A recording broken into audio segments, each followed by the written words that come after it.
বর্তমানে বাজারে একবারে টাটকা টাটকা ফ্রেশ লাউ পাওয়া যাচ্ছে।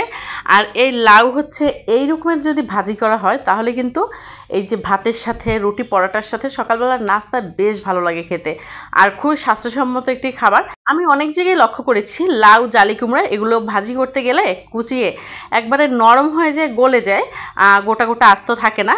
তো আজকে আপনারা যদি এই নিয়মে লাউ বা জালি কুমড়া ভাজি করেন কুচি করে, তাহলে কিন্তু একবারে ভেঙে যাবে না, আস্তে আস্তেই থাকবে, খেতেও খুব ভালো লাগবে।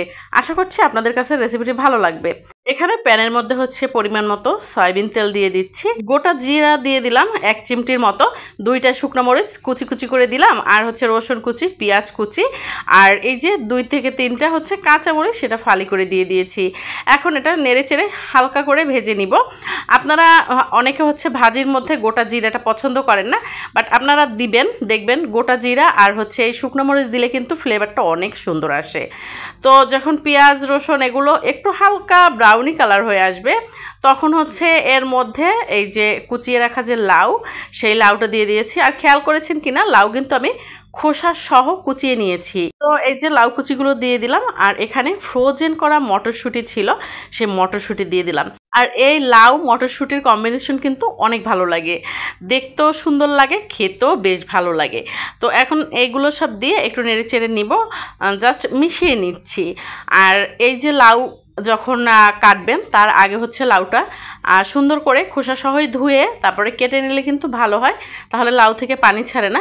আর লাউ কাটার পরে হচ্ছে এর মধ্যে আমি 2 চামচের মতো লবণ দিয়ে প্রায় 10-15 মিনিটের মতো মেখে রেখেছিলাম।